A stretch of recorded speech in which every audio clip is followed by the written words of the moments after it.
For centuries, humanity had searched the stars, hoping for a whisper in the dark, some sign that they were not alone. Radio telescopes listened patiently, satellites scanned the abyss, and generations of scientists debated the Fermi paradox, but space remained silent. Or so they believed. Far beyond the reach of human technology, hidden in the void between stars, the Orvani watched. They had observed Earth for centuries, long before humans even grasped the scale of the cosmos.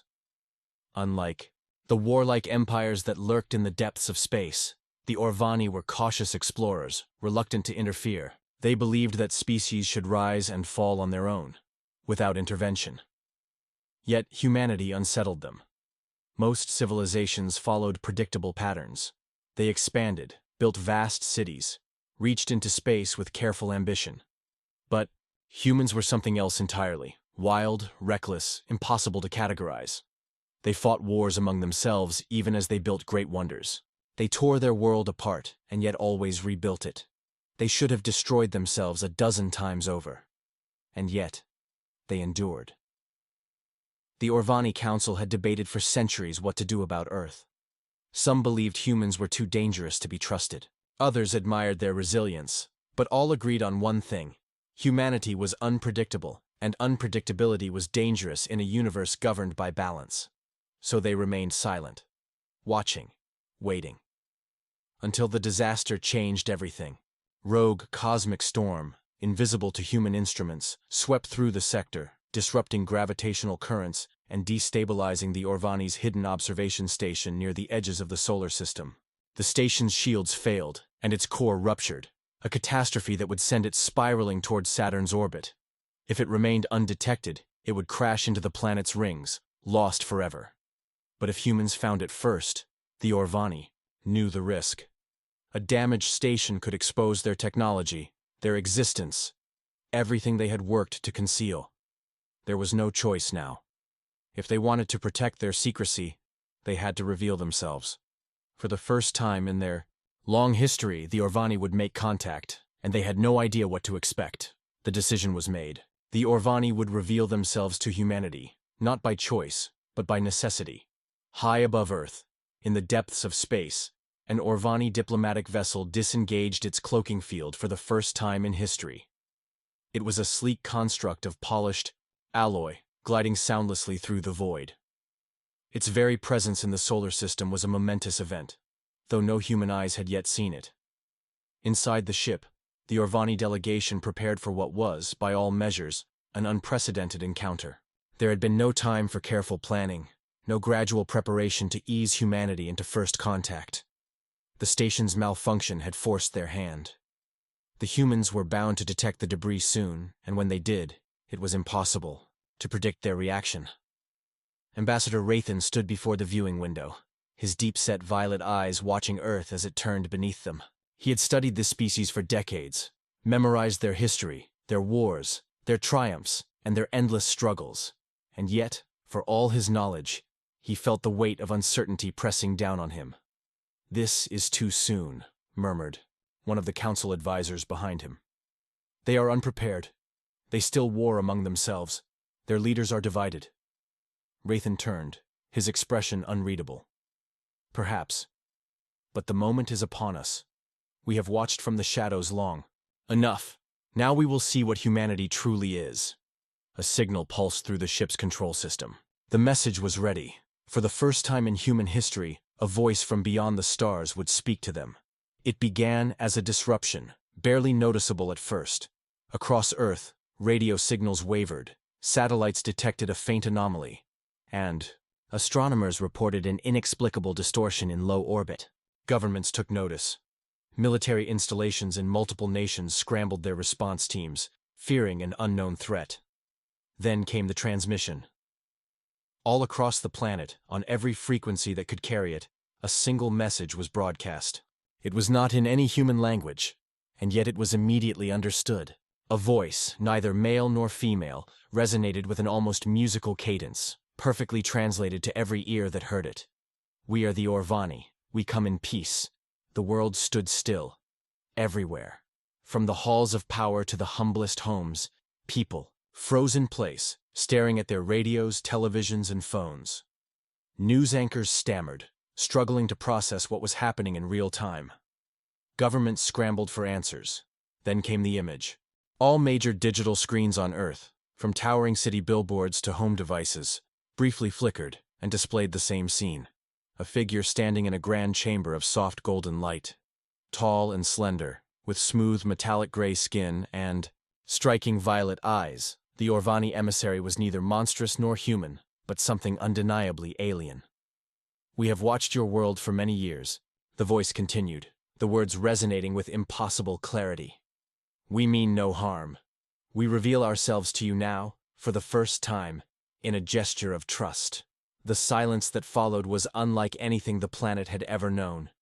Then, chaos erupted. In 1,000 places at once, reactions clashed. Some fell to their knees, whispering prayers. Others cheered, celebrating the long-awaited proof that humanity was not alone. Scientists scrambled for explanations, trying to verify the authenticity of the message. Governments, caught off guard, rushed to organize emergency meetings, but not everyone welcomed the message. High in the control rooms of military bunkers, some saw this as an invasion.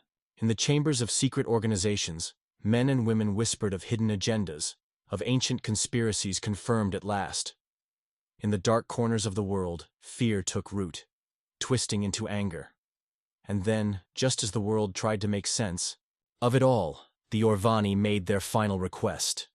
"We wish to meet." They provided coordinates, a remote region of Antarctica, away from the eyes of the public, a neutral ground. The invitation had been given. The question remained: how would humanity respond?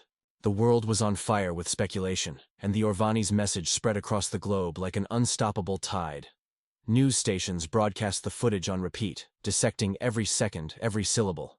Politicians scrambled to address their people, each government struggling to maintain control over their narrative.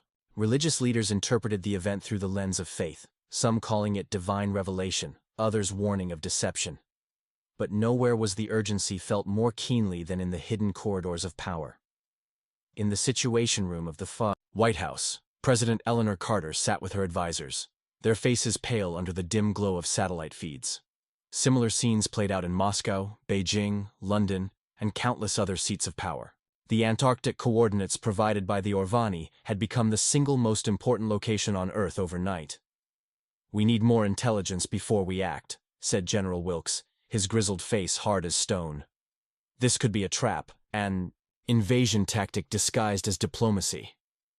"Their technology is beyond ours," countered Secretary of State Javier Medina. "If they wanted war, they wouldn't need subterfuge. They would already own us." Carter exhaled slowly. The weight of the moment pressed against her. A wrong decision here could change the course of human history forever. Across the world, similar arguments unfolded. Some nations viewed the Orvani's message as an opportunity, a chance to leap forward in science, diplomacy, and cooperation. Others saw only danger. Trusting an unknown species felt like gambling with the fate of the entire planet. Still, the Orvani had offered a meeting, not an ultimatum. To refuse could mean throwing away humanity's first chance at joining a greater galactic stage, and so, despite the fears, despite the unknowns, the world's most powerful nations agreed. The meeting would happen. The Antarctic air was razor-sharp, howling through the barren expanse as a convoy of heavily armored aircraft descended onto the ice. The United Nations had formed a joint delegation, selecting top diplomats, scientists, and security personnel for what would become the most significant summit in human history. Among them was Dr. Evelyn Grant, a renowned astrophysicist whose life had been devoted to the search for extraterrestrial intelligence. As she stepped onto the frozen ground, she felt the weight of the moment settle on her shoulders. Her breath curled into the frigid air as she gazed toward the horizon, where the Orvani vessel hovered just beyond the ice cliffs. The ship was unlike anything human eyes had ever seen. Its surface shimmered as if woven from liquid metal, defying traditional geometry. It did not rest on landing gear but floated just inches above the ground, humming with an almost imperceptible resonance. The air was thick with tension. Soldiers stood at attention, gripping their rifles with white-knuckled hands, Scientists whispered in hushed voices, their minds struggling to comprehend the physics of the alien craft. Then, without warning, the ship's surface rippled like a pond disturbed by a single drop. A doorway formed, smooth, seamless, impossibly precise. A hush fell over the gathering. From the glowing threshold, figures emerged.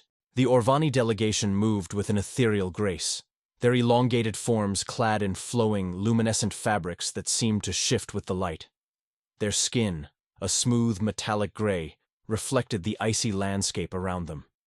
Their eyes, deep, violet, ancient, and knowing, scanned the human assembly with a quiet intensity. At the forefront was Ambassador Rethan. He studied the human leaders carefully, gauging their reactions. He understood their fear. He had expected it.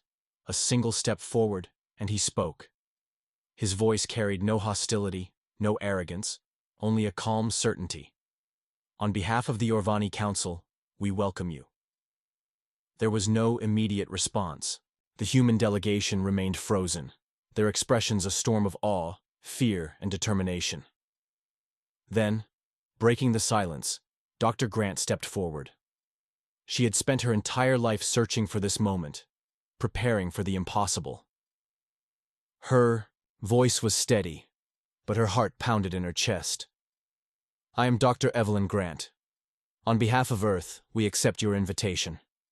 The words were simple, and yet, in that moment, they marked the dawn of a new era. The first step had been taken, but neither side knew what lay ahead. The Antarctic air seemed to hold its breath. The wind, so relentless just moments ago, had settled into an eerie stillness, as if the Earth itself recognized the weight of this moment.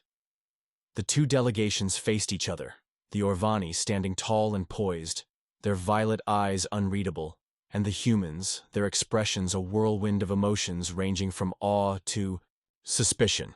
The ice beneath them reflected the glow of the Orvani vessel, casting a surreal light across the landscape.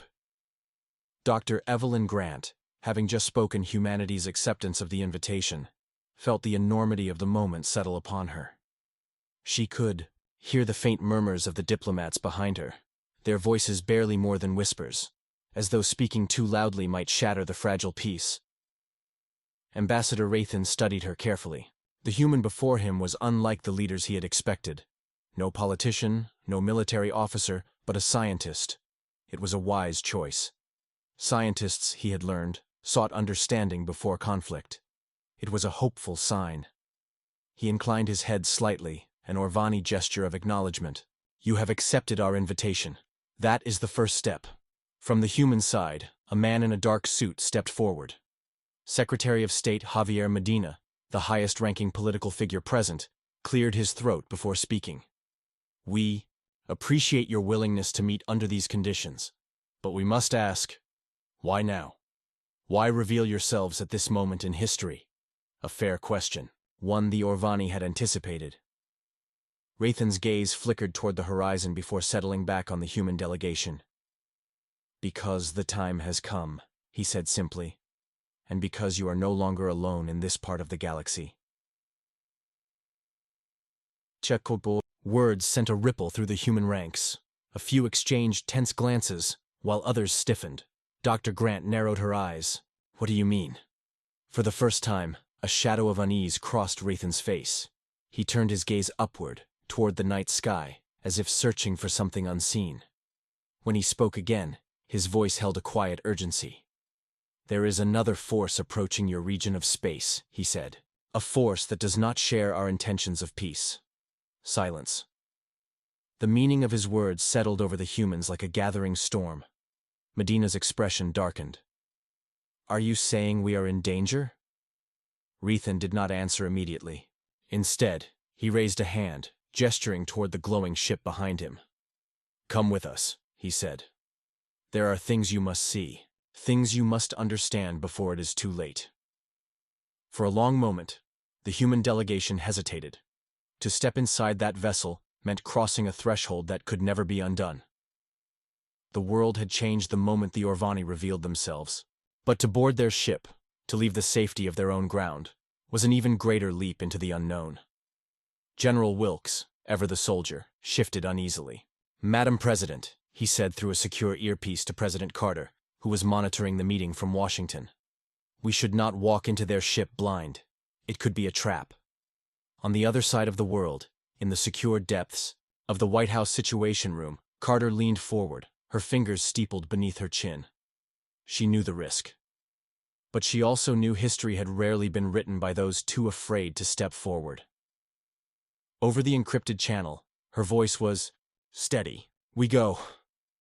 With a nod from Medina, Dr. Grant took the first step.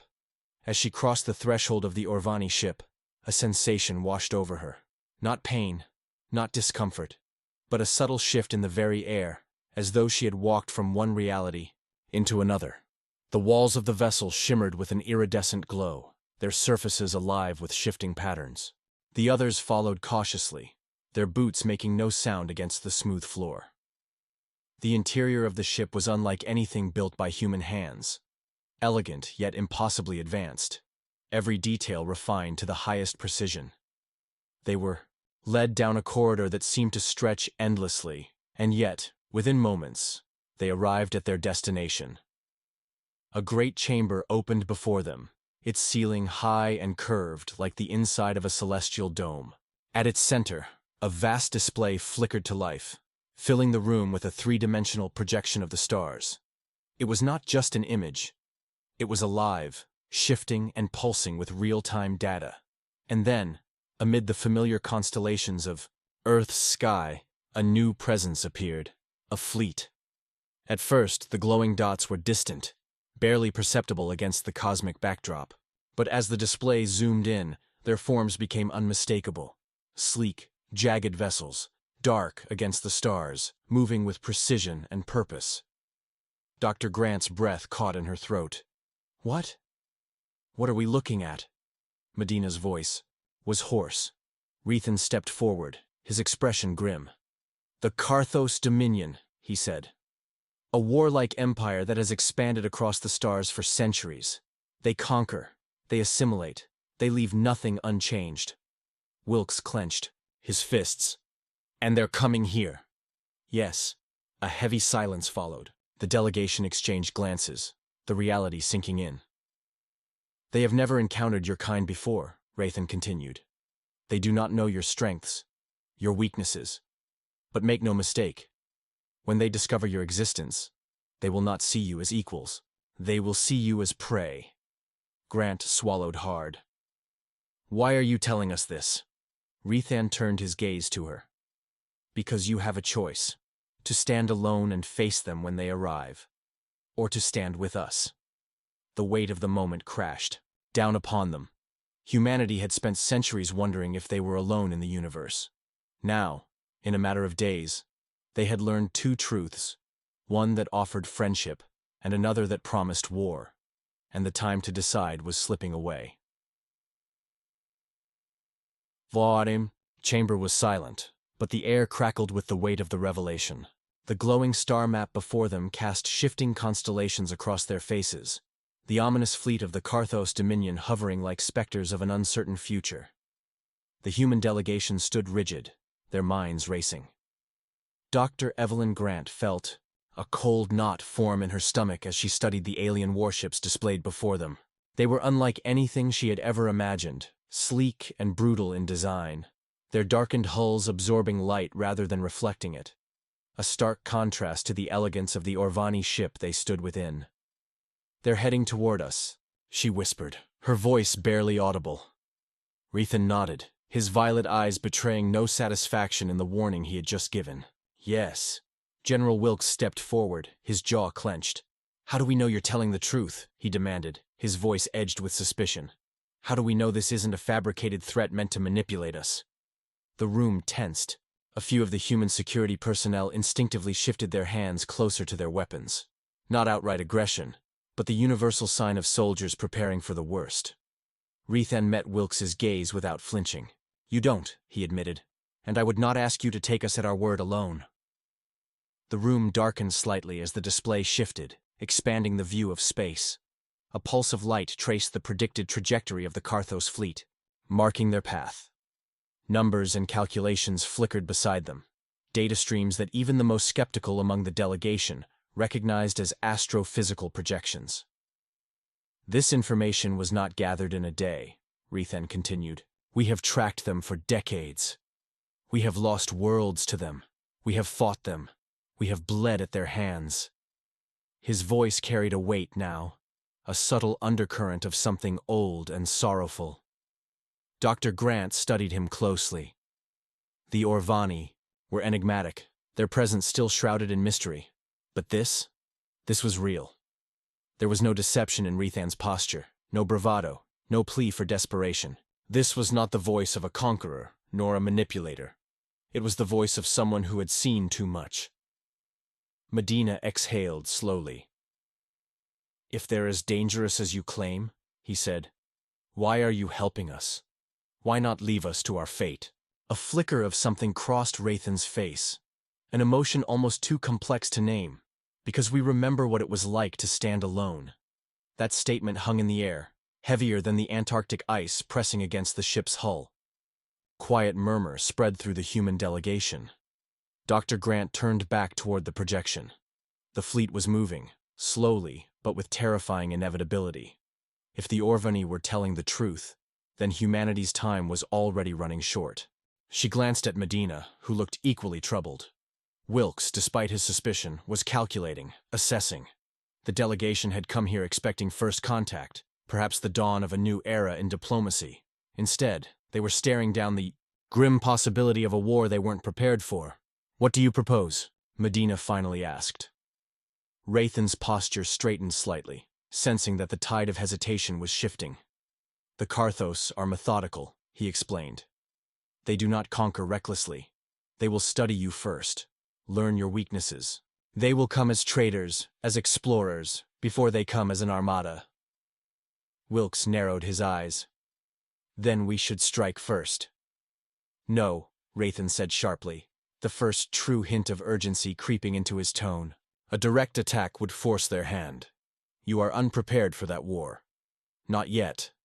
Medina sighed, rubbing his temples. Then what? We sit and wait? No, Rethan repeated, but this time there was something new in his voice. A plan.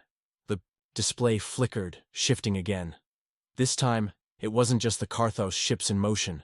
It was Earth, its satellites, its orbital stations, and beyond that, something else. Small flashes of Orvani technology woven into the image, subtle and strategic. A partnership, Rethan said. We can help you prepare. We will not fight this war for you, but we will give you the means to resist, to grow. Wilkes let out a dry laugh. Sounds an awful lot like arming us to be your proxies. Rethan's gaze was unyielding. Do not mistake this for charity, he said. We do this because we cannot afford to let another species fall to the Carthos. You are strong in ways you do not yet understand. And if you are to survive, you must learn to wield that strength. A long silence followed. Dr. Grant exchanged a glance with Medina. This was it, the turning point. The moment that would decide humanity's next step. Finally, Medina straightened. This is not a decision that can be made by a few individuals in a frozen wasteland. Rethan nodded. We understand. Medina exhaled. We need time.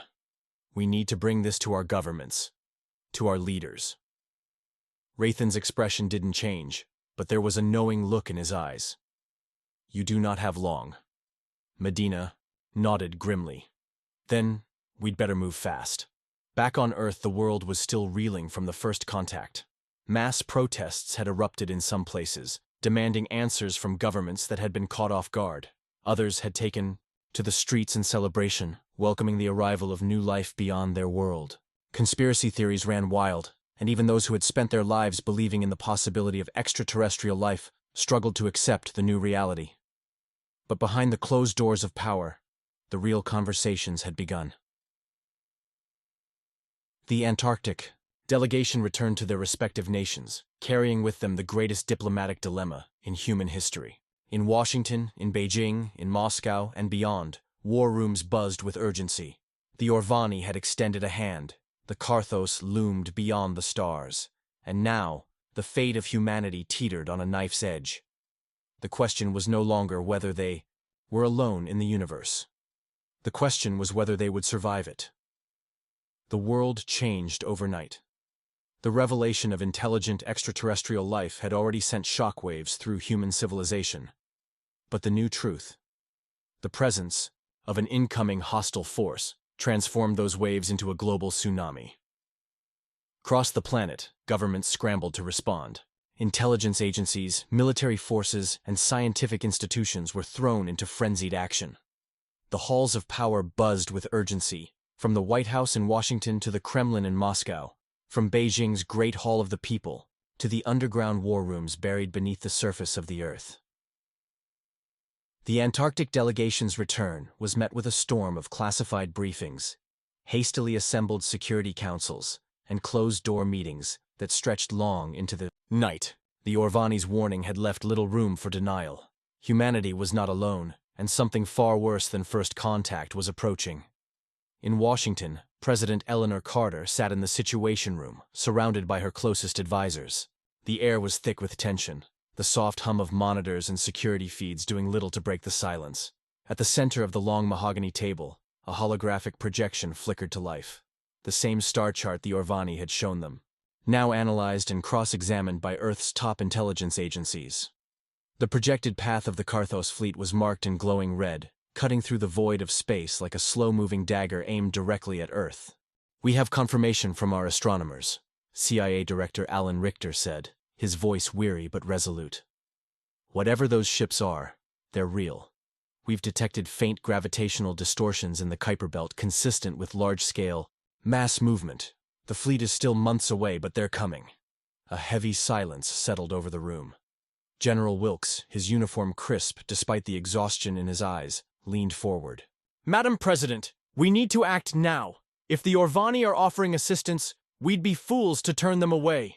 Across the table, Secretary of State Javier Medina exhaled. "And what if it's a trap? What if this is a long con? We accept their help, integrate their technology, and suddenly we're dependent on them." He gestured at the hologram. "We don't know how much of this is real. We don't know what the Karthos want. Hell, we don't even know if they know we exist. Yet." Wilkes's jaw tightened. "You saw those ships. Do you really want to take that gamble?" Carter let the debate play out, watching the expressions around the room. Fear, skepticism, determination, the weight of history itself pressing down on their shoulders.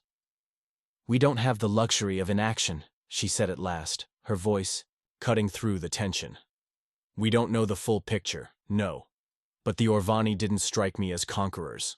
They warned us because they've seen this before. And if we wait until we're certain, it will already be too late." She turned to Wilkes. "I want a full assessment. If we collaborate with the Orvani, how fast can we adapt their technology for defense?" The general straightened. "It depends on what they're willing to share.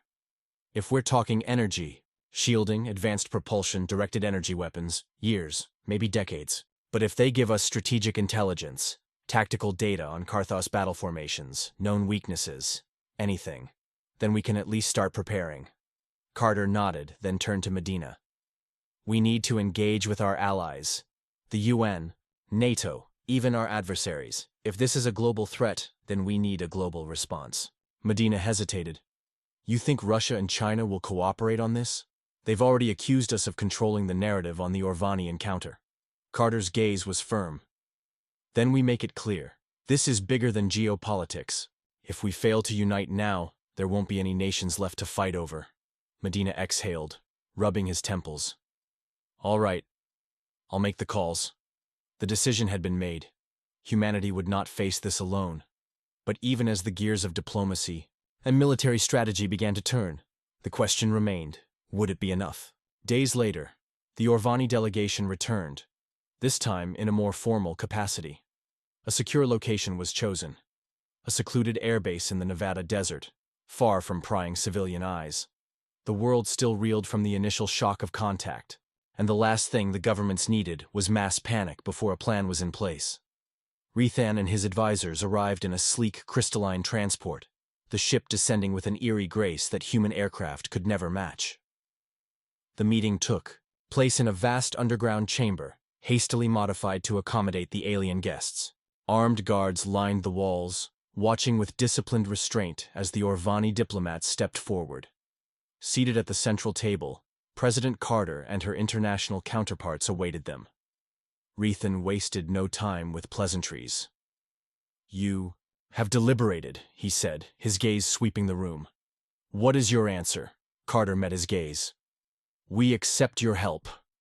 A ripple of movement passed through the Orvani delegation, an unmistakable shift in posture, as if the weight of a great burden had been momentarily lifted. Rethan inclined his head. "Then we begin." The next phase of human history had started.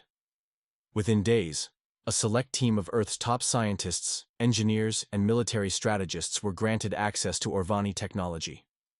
The first hurdle was understanding it. Unlike anything humanity had ever developed, Orvani systems operated on principles that defied conventional physics, matter manipulation, energy fields, and something disturbingly close to quantum consciousness. Workshops were established in hidden research facilities across the world. Some of Earth's brightest minds, physicists, engineers, and military tacticians, were brought in under total secrecy. The first breakthroughs were small but significant. A new form of power generation, drawn from zero-point energy fields, vastly increasing energy efficiency. Materials stronger than any alloy humans had ever created, resistant to heat and impact, on a near-molecular level. Neural interface technology, allowing faster communication between humans and machines. But time was against them. As humanity scrambled to integrate what little they could, reports from deep space observatories painted a grim picture. The Karthos fleet was accelerating, their course was adjusting. They had noticed Earth. And now, they were coming faster. In the deepest corridors of human command centers, a single harrowing question loomed. Had they waited too long? Even with Orvani guidance, humanity's technological evolution was in its infancy. They could not yet build warships to rival the Karthos. Their planetary defenses were laughable against an interstellar assault. And so, the question shifted from how to fight to when to strike first. Should humanity attempt to hide? To delay contact and build its strength? Or should they take a risk, the boldest gamble in human history, and strike before the Karthos fully understood what they were dealing with? The countdown had begun. The first interstellar war in human history was no longer a distant possibility. It was now an inevitability. The countdown had begun. Across the Earth, preparations were accelerating at a breakneck pace. Factories ran day and night, repurposing their production lines to build new defense systems based on the alien technology the Orvani had shared. Fighter jets were modified with rudimentary energy shielding, railgun platforms were installed on orbital stations, and humanity's first attempts at directed energy weapons were being rushed through prototype testing. But it wasn't enough.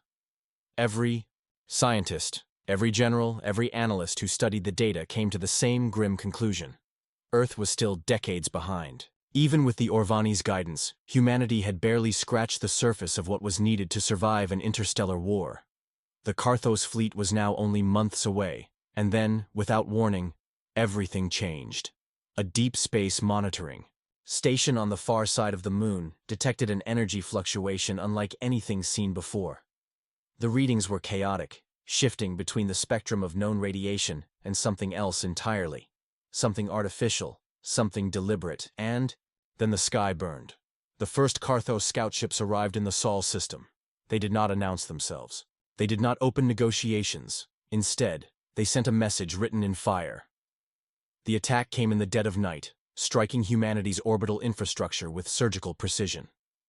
The International Space Station, once a symbol of human cooperation, was torn apart in an instant, shattered by a kinetic strike moving at near relativistic speeds. Communications satellites were targeted next, severing long-range transmissions across entire continents. Panic erupted. Cities plunged into darkness as power grids failed. The global internet flickered and stuttered, throwing entire nations into confusion. Military command centers struggled to coordinate responses, their encrypted networks failing as cyber warfare systems, beyond anything Earth had ever encountered, overwhelmed their defenses. And then the true horror began. The Karthos did not launch an invasion in the traditional sense. They did not send ground forces or demand surrender. Instead, they tested Earth, striking with brutal efficiency to see how humanity would respond. Their ships, sleek black constructs of shifting metal, hovered at the edges of Earth's atmosphere, untouchable, waiting. And when the first counterattack came, they barely reacted. The world's greatest military powers launched everything they had. Fighter squadrons tore through the skies, missile platforms on the ground locked onto targets in orbit, and nuclear weapons were detonated in space in a desperate bid to cripple the Karthos ships. It did nothing. The Karthos vessels moved like phantoms, shifting in ways that defied the very laws of physics. Their hulls absorbed directed energy, their shields deflected the most powerful warheads humanity had ever created. The first battle lasted less than an hour. When it was over, every major orbital station had been obliterated. Hundreds of fighter pilots were dead, their ships vanishing from radar before their final screams could even be transmitted. The Karthos did not linger. They did not press further. They had seen what they needed to see, and they had deemed humanity unworthy of resistance. In the hidden war rooms beneath the Earth, the realization set in: they could not win. Humanity was outmatched in every possible way. For the first time in history, world leaders faced the cold, undeniable truth. Earth was no longer the dominant force in its own skies. The discussions turned dark. Some argued for surrender. Others for total resistance, no matter the cost. And then, an unexpected voice broke through the chaos. It was Rethan. Standing before the gathered leaders of Earth, the Orvani envoy spoke with a quiet, unwavering certainty. "Told you before," he said. His violet eyes shadowed with something ancient and sorrowful. "We remember what it was like to stand alone." He stepped forward, placing a small metallic device on the central command table. "But you are not alone." The device activated, filling the room with a three-dimensional projection. It was not just a star chart. It was a battlefield. Not in Seoul, not in the present, but somewhere else long ago. A war, frozen in time. Massive ships clashed with an enemy that bore the unmistakable mark of the Karthos.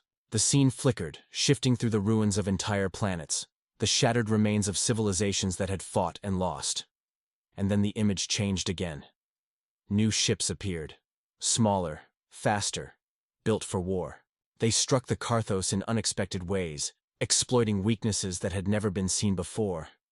Humanity was not the first species to face extinction at the hands of the Karthos, but they could be the first to survive it. "There is a way," Rethan said. "But it requires something beyond weapons, beyond technology." He turned to Carter. "It requires strategy. It requires deception. It requires you to think as no other species has dared to think before." And in that moment, the spark of something new ignited in the hearts of those who listened. Not hope. Not yet. But determination. The war would not be won in open battle. Every simulation, every analysis, every shred of common sense said that humanity would be crushed if it tried to fight head-on. But if they could not fight directly, they would fight differently. The Orvani knew the Karthos were arrogant. They had seen it time and time again, planets falling because the Karthos assumed no one could stand against them. What if humanity used that arrogance against them? A plan began to form, a strategy built not on strength, but on deception. They would appear weak, allow the Karthos to believe that humanity had been broken. They would use the shadows, create weapons and defenses hidden beneath the Earth's surface, in deep-sea bunkers, in places the Karthos would never think to look. They would bait the enemy, lure them into a false sense of victory, then strike, at their weakest point. It was insane. It was reckless, but it was the only chance. The preparations began immediately. The world still reeled from the first attack, but in the darkest corners of the Earth, humanity was changing. No longer a species caught off guard, no longer a planet waiting for doom. They were learning. They were adapting. And when the Karthos finally returned, expecting to find a species on the verge of collapse, they would discover something else entirely. A species that refused to die. A species that had spent its entire history fighting against impossible odds. A species that was no longer waiting for survival, but preparing for revenge.